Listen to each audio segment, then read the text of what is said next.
రాజేంద్రనగర్ శాసనసభ నియోజకవర్గ పరిధిలో సోదరులు నాకు అత్యంత ఆప్తులు 20 సంవత్సరాల నుంచి నాకు మంచి మిత్రులు స్థానిక శాసనసభ్యులు ప్రకాష్ గౌడ్ గారి అధ్యక్షతన హిమాయత్ సాగర్ ఎకో పార్కు ప్రారంభోత్సవ కార్యక్రమాన్ని ఏర్పాటు చేసి ఈ కార్యక్రమంలో శాసన మండలి చీఫ్ విప్ పట్నం మహేందర్ రెడ్డి గారిని స్థానిక పార్లమెంట్ సభ్యులు మీ అభిమాన నాయకులు సోదరుడు కొండా విశ్వేశ్వరరెడ్డి గారిని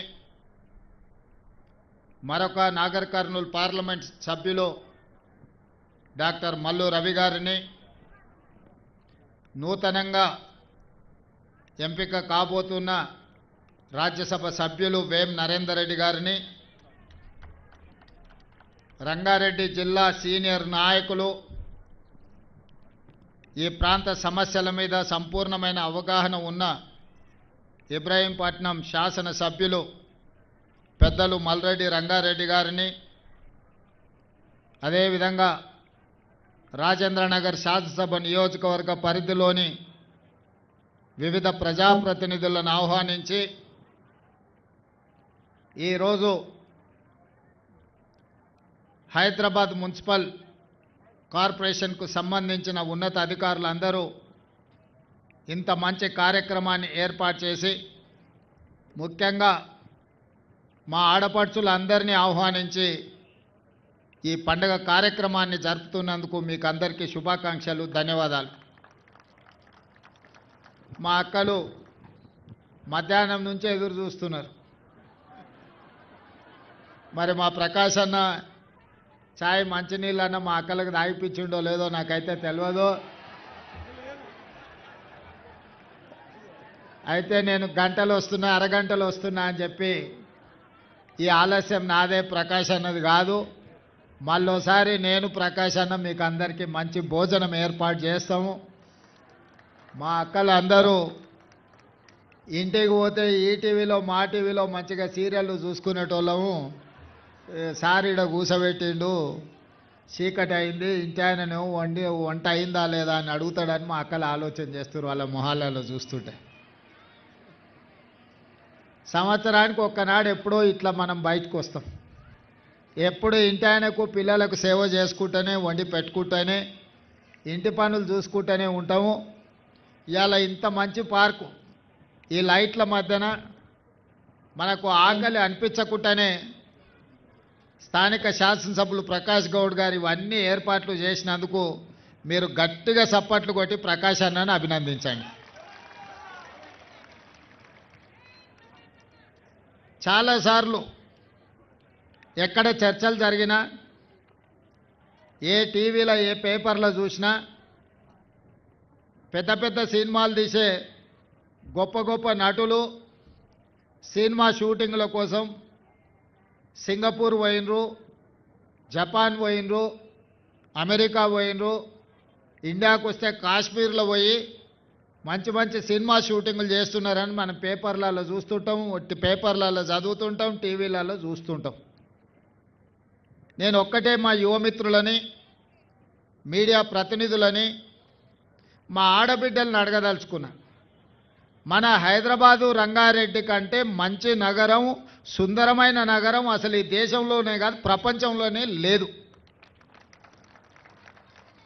కాకపోతే ఇల్లు బంగ్లా ఎంత మంచిగున్నా దాన్ని తూడ్చి అలికి ముగ్గేసుకుంటే ఆ ఇల్లు మంచిగా కనిపిస్తుంది. మా అక్కలకు అందరికంటే ఎక్కువ తెలుసు. ఆకిలు మంచిగా ఊడ్చుకొని ఇల్లు మంచిగా ఊడ్చుకొని మంచిగా ముగ్గేసుకొని నీట్గా పెట్టుకుంటే, వెనకటికి పెద్దోళ్ళు అన్నారు ఇల్లును చూడు ఇల్లాలిని చూడు అని. ఆడబిడ్డ చేతిలో ఇంటి పెత్తనం ఉంటే ఇల్లు మంచిగా ఉంటుంది, సంసారం చక్కగా సాగుతుంది అని చెప్పి వెనకటికి మన పెద్దోళ్ళు చెప్పిండ్రు. అట్లనే మంచి ప్రభుత్వం మంచి మంత్రులు ఉంటే మన నగరాన్ని ప్రపంచ స్థాయి పోటీపడే నగరంగా మనం అభివృద్ధి చేసుకోవచ్చు. ఆయల్ల కూడా చంద్రబాబు నాయుడు రాజశేఖర రెడ్డి గారు ఉన్నప్పుడు మనకు హైటెక్ సిటీ కానీ ఔటర్ రింగ్ రోడ్ కానీ అంతర్జాతీయ ఎయిర్పోర్ట్ కానీ కృష్ణానది గోదావరి నది జలాలు తాగునీళ్ళని హైదరాబాద్కు తేవడం కానీ ఇంకా వెనుకకు పోతే నిజాం సర్కార్ల ఆ గండిపేట ఈ హిమాయత్ సాగర్ గట్టకుపోయి ఉంటే ఈ మూసి వర్షాలు వచ్చినప్పుడు వరదల నగరంలో ఉండే ప్రజలందరూ చచ్చిపోయేటోళ్ళు. 1908లో వరదలు వచ్చి వేలాది మంది నగరంలో ప్రజలు చచ్చిపోయారు. అప్పుడు నిజాం సర్కారు మనసు చెల్లించిపోయి నా ప్రజలు ఇట్లా చచ్చిపోతే ప్రభువుగా నేను చేస్తున్న పరిపాలనలో లోపం ఉన్నట్టే, ఈ ప్రజల్ని నగరాన్ని కాపాడుకోవాలని మోక్షగుండం విశ్వేశ్వరయ్య అనే ఒక ప్రపంచ గొప్ప ఇంజనీర్ను పిలిపించి ఈ వరదలను ఎట్లా నియంత్రించాలి, ఈ నియంత్రించిన నీళ్లను మేము తాగడానికి వ్యవసాయానికి ఏ విధంగా వాడుకోవాలని చెప్పి ఒక గొప్ప ఇంజనీర్కి బాధ్యత ఇస్తే ఆయన మొత్తం ఈ ప్రాంతం తిరిగి అనంతగిరి కొండల్లో అనంత పద్మనాభస్వామి పాదాల చెంతన మొదలైన మూసీ నది, ఈ పక్కన ఈసా నదిని హిమాయత్ సాగర్ ఉస్మాన్ సాగర్ కింద ప్రాజెక్టులు నిర్మించి నీటిని ఒడిసిపట్టి ఈ నగరానికి దాహార్తిని తీర్చడానికి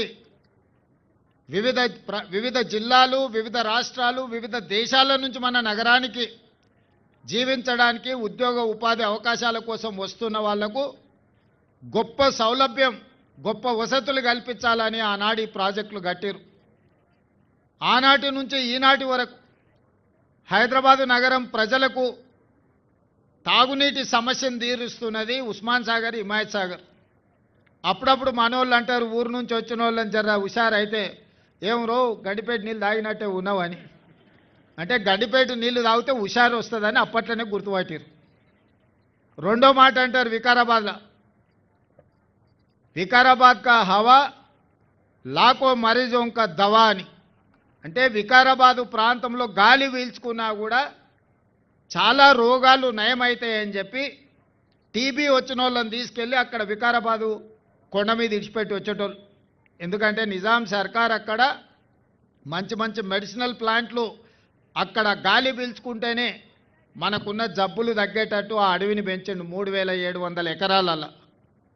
మరి అట్లాంటి గొప్ప నగరం, గొప్ప చరిత్ర ఉన్న నగరం, మనకు చార్మినార్ ఉంది, ఒక గోల్కొండ ఉంది, ఒక మూసీ నది ఉంది, ఒక ఉస్మాన్ సాగర్ ఉంది, ఒక హిమాయత్ సాగర్ ఉంది.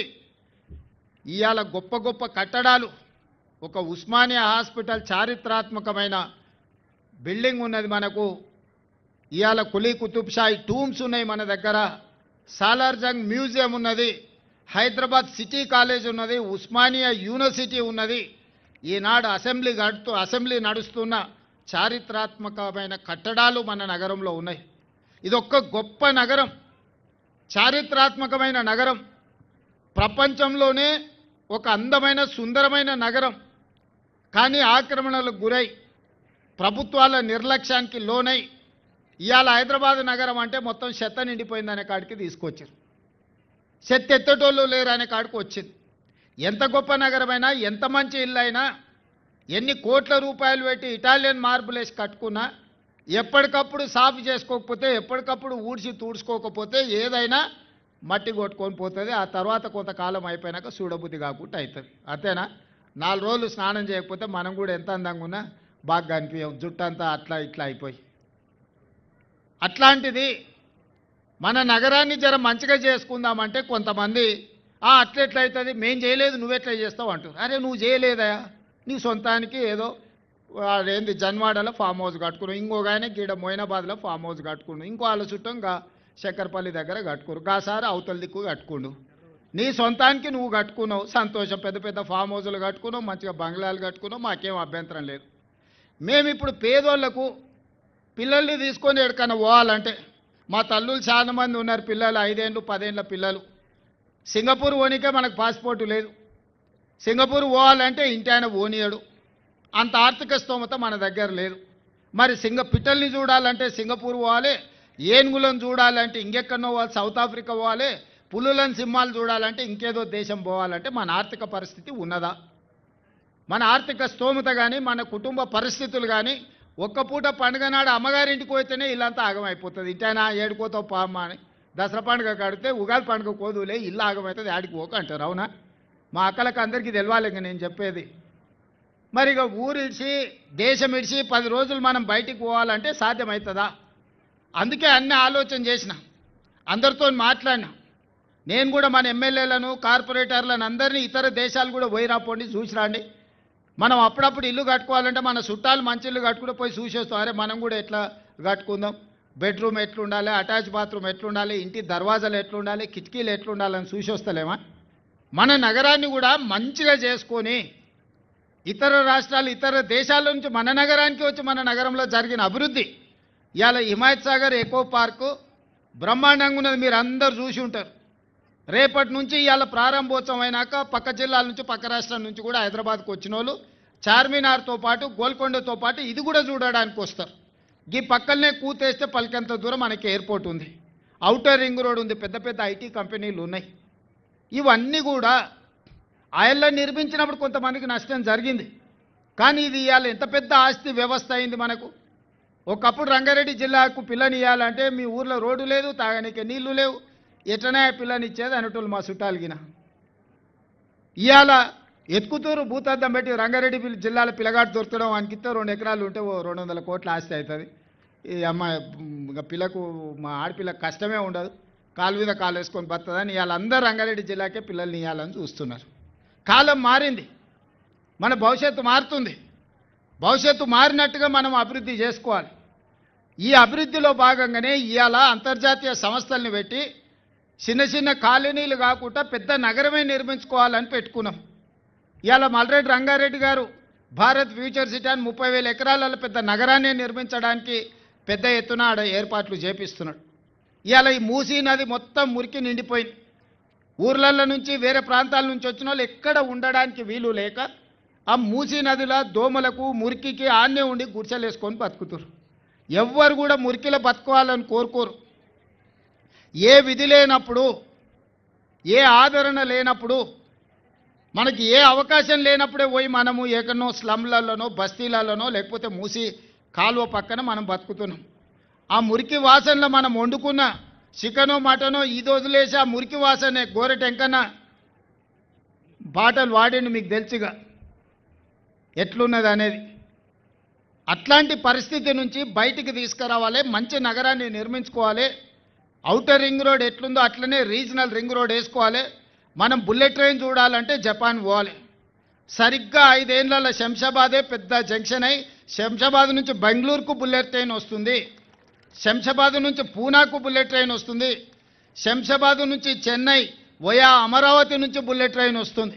రేపు ఈ దేశంలో ఎవరు బుల్లెట్ ట్రైన్ చూడాలన్నా శంషాబాద్ ఎయిర్పోర్ట్ పక్కలకు రావాల్సిందే. ఇవాళ మొత్తం అనుమతులు వచ్చేసినాయి. 2.5 గంటలలో బుల్లెట్ ట్రైన్లో కూర్చుంటే బెంగళూరు పోవచ్చు, 1.5 గంటలో అమరావతి పోవచ్చు, 2-3 గంటలలో చెన్నై పోవచ్చు, 3 గంటలలో పూనా బొంబాయి పోవచ్చు. ట్రైన్లు ఎక్కి కూర్చుంటే 3 గంటలలో 7 గంటల ఆడికి పోయేటట్టు ఇలా మనం మంజూరు చేసుకున్నాం. మరి రీజనల్ రింగ్ రోడ్డు కట్టాలన్నా, రేడియల్ రోడ్స్ వేయాలన్నా, బుల్లెట్ ట్రైన్ నిర్మించాలన్నా ఎవరితో ఒకరితో ఏదో కొంత భూమి తీసుకోవాల్సిన పరిస్థితి. భూమి పోయిన దుఃఖం ఉంటుంది, కానీ ఇంకో దగ్గర అంత భూమి కొనుక్కునేటట్టు మీకు మంచి నష్టపరిహారం ఇప్పించే బాధ్యత నాది. మిమ్మల్ని అనాథం చెయ్యను. మీ ఆస్తి ఎక్కడికి ఒకవేళ అక్కడ పోతే జర అసూట పోయి కొనుక్కుంటాం. ప్రకాష్ అన్న చెప్పినట్టు ఎవరిని కూడా నిరాశ్రయులను చెయ్యం. ఒకవేళ మీ భూమి పోయినా మీ ఇల్లు పోయినా మీకు మంచి సౌలతులు కల్పించి మీకు మంచి నష్టపరిహారం ఇచ్చి మిమ్మల్ని అందరినీ కూసబెట్టి మాట్లాడి చేస్తాం. మీరు మాకు శత్రువులు కాదు, మీరు మాకు మిత్రులు. 4 సార్లు ప్రకాష్ అన్న గెలిచిండు అని అంటే మీ బస్తీలలో మీతో ఉన్నాడు, మీ ఓటు కాబట్టే గెలిచారు. మీరు ఓట్లు వేస్తే గెలిచారు, పెద్ద పెద్ద అపార్ట్మెంట్లు ఉన్న వాళ్ళు ఓటేస్తే కాదు. ఈ పేదోళ్ళు వేస్తే 4 సార్లు ఎమ్మెల్యే అయ్యండి. ఒక వ్యక్తి 4 సార్లు ఓడిపోకుండా గెలవాలంటే సామాన్యమైన విషయం కాదు. నేనే 2 సార్లు ఎమ్మెల్యే గెలిచినాక 3వసారి ఓడిపోయినా, మళ్ళీ 4వసారి గెలిచిన.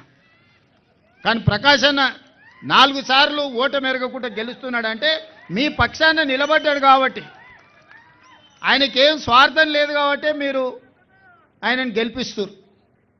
నా దగ్గరకు వచ్చి పంచాయతీ పెట్టుకుంటాడు నాకు దగ్గర కాబట్టి, అన్న ఇంకా కుదరదన్న ఆడకి బస్తీలలో పోతే నన్ను అందరు అడుగుతుర్రన్న. ఎందుకంటే మీరు ఎవరైనా ఆయన దగ్గరికి చక్క పోవచ్చు.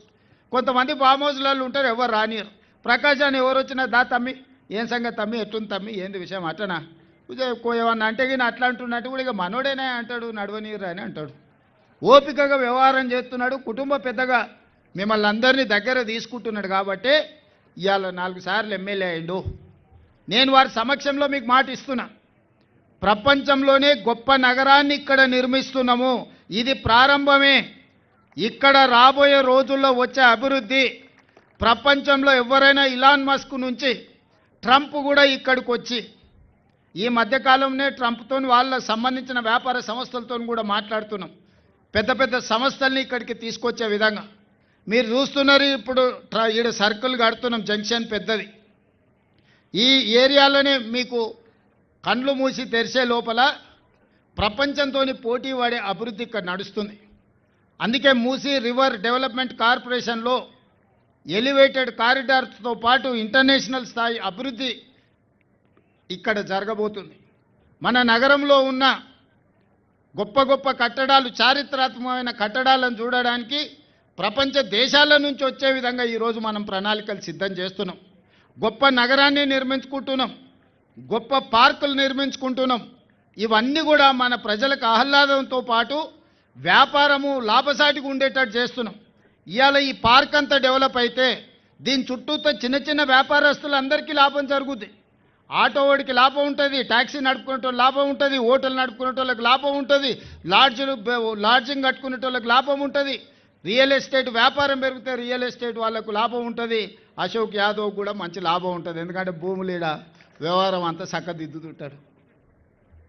ఇవాళ మన ప్రాంతం అభివృద్ధి జరుగుతుంటే గుంపులు గుంపులు వచ్చి అడ్డం పడుతున్నారు. ఆ యొక్క మస్తు సార్లు మంత్రి అయింది, ఆ యొక్క ఈ ప్రాంతం అంతా తిరిగింది. ఎనడన్నా మీకోసం ఆ అక్క ఆలోచన చేసిందా? ఇవాళ మీకు మంచి జరుగుతుంటే ఎంబడి తీసుకొని వచ్చి అందరినీ ఇడ తిప్పి చూపిస్తుంది అక్క. ఆ అక్క ఎవరో మీకు తెలుసు, నాకు తెలుసు.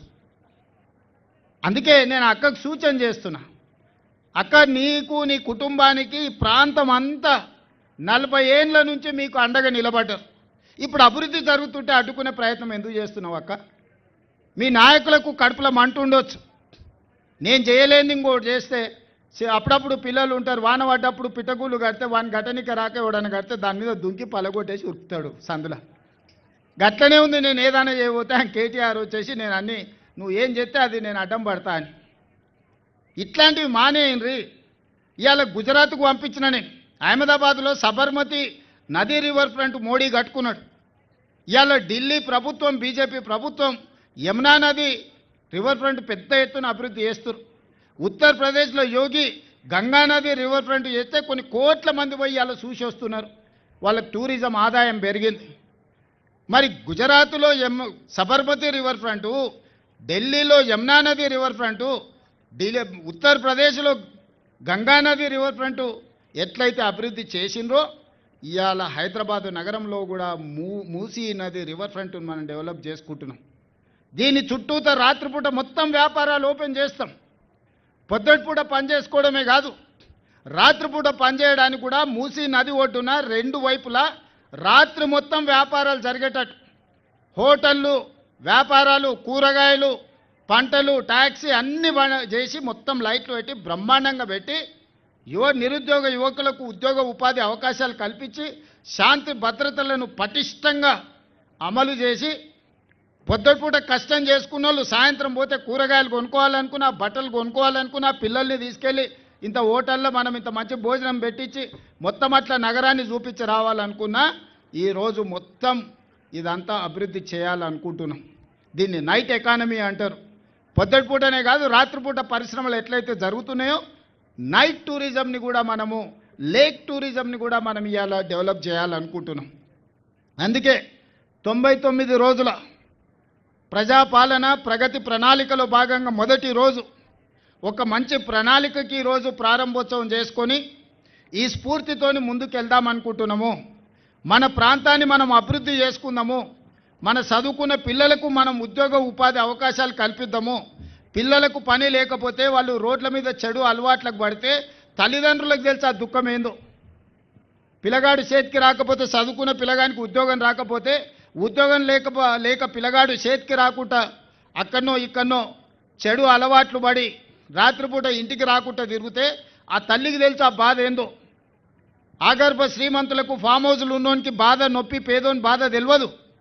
అందుకే ఇవాళ పేదోళ్ళ గురించి ఆలోచన చేసి ఒక మంచి ప్రణాళిక తీసుకొని మిమ్మల్ని అందరినీ ఒప్పించి మెప్పించి మన ప్రాంతాన్ని అభివృద్ధి చేయాలనుకుంటున్నాము. ఇవాళ మీకు మంచి ఎమ్మెల్యే ప్రకాష్ గౌడ్ గారు ఉన్నారు. వారు అన్ని విషయాలు నాతో మాట్లాడుతున్నారు.